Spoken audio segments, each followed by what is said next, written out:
तो आज आपका बहुत बहुत स्वागत है हमारे इस यूट्यूब चैनल पे। तो चैनल पे नया है तो चैनल को लाइक, सब्सक्राइब और शेयर करें। इसके साथ ही बेल आइकन का बटन दबा दीजिए ताकि आपको रेगुलर नोटिफिकेशन मिल सके। तो आज की इस टॉपिक में बहुत ही इंटरेस्टिंग और शानदार टॉपिक पढ़ेंगे। सबसे पहले हम लोग डिस्कस करते हैं तीन महाद्वीपों में फैला हुआ साम्राज्य था, उसके बारे में हम डिस्कस करेंगे। कुछ इंपॉर्टेंट टॉपिक हैं, पॉइंट्स हैं तो मैं इसमें बताऊँगा। तो आशा करता हूँ मेरी ये वीडियो आपको पसंद आएगी।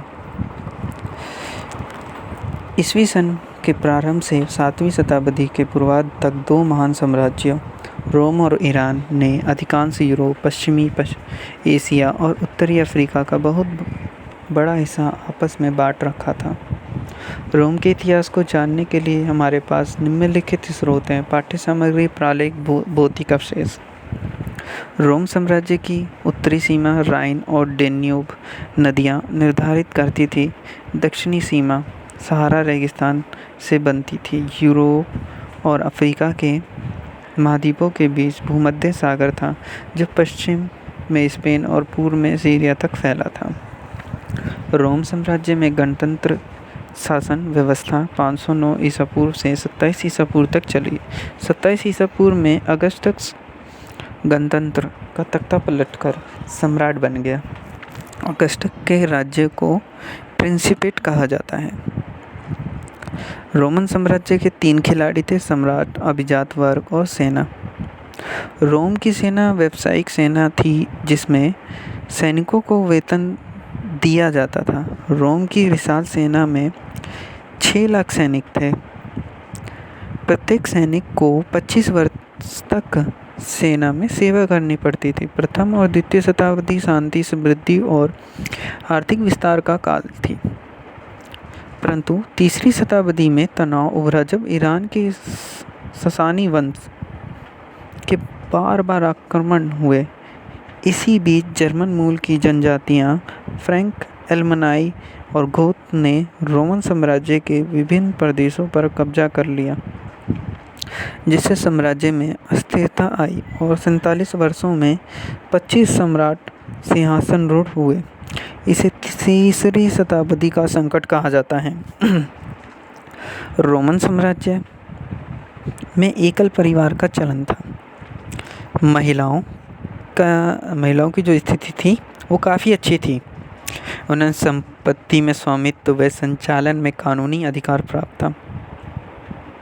पेपायरस एक सरकंडा जैसा पौधा था जो मिस्र में नील नदी के किनारे उगा करता था और उसी से लेखन सामग्री तैयार की जाती थी।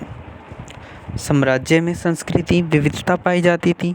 अनेक देवी देवताएं थे, अनेक भाषा, वेशभूषा और विविध शैलियाँ और तरह तरह के भोजन थे। रोम का आर्थिक आधारभूत ढांचा काफ़ी मजबूत था, जहाँ यहाँ बंदरगाहों, खाने खदानें, ईंट भट्टे, जैतून के तेल और की फैक्ट्रियाँ बहुत में थीं। गेहूँ, अंगूरी शराब और जैतून के तेल का व्यापार व्यापक रूप से होता था।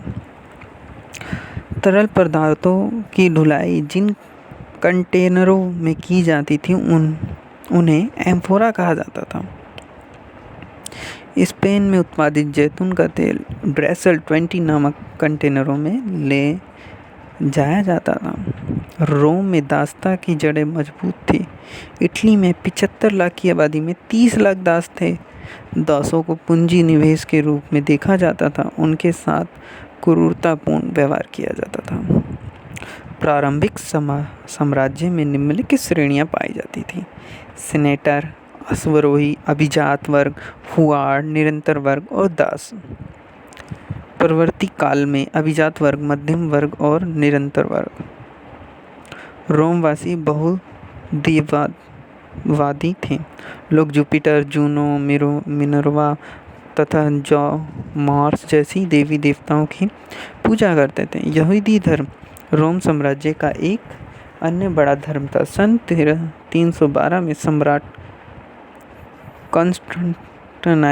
कॉन्स्टेंटाइन ने ईसाई धर्म को राजधर्म बनाने का निर्णय लिया। साम्राज्य के पश्चिमी भाग में उत्तर में आने वाले समूहों गोथ, वेंडल तथा लोम्बार्ड आदि ने बड़े प्रांतों पर कब्जा करके रोमोत्तर राज्य राज्य स्थापित कर लिया। 7वीं शताब्दी के प्रारंभिक दशकों तक आते आते रोम और ईरान के बीच लड़ाई छिड़ गई।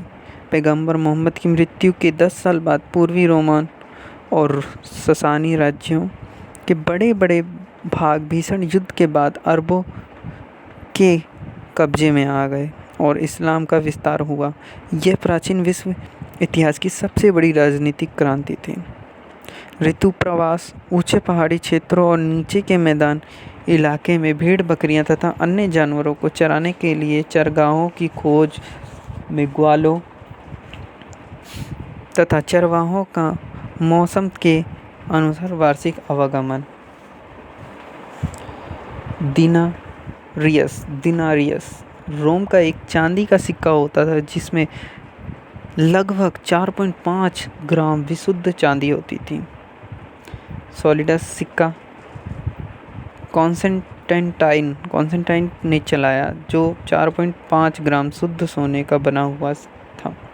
तो आशा करता हूँ मेरी ये वीडियो आपको काफ़ी पसंद आई होगी। आज की इस वीडियो में मैंने आपको 3 महाद्वीपों से घिरा हुआ रोमन साम्राज्य के बारे में बताया है। तो इसके साथ ही नेक्स्ट वीडियो में नेक्स्ट टॉपिक के साथ, तब तक के लिए जय हिंद, जय भारत।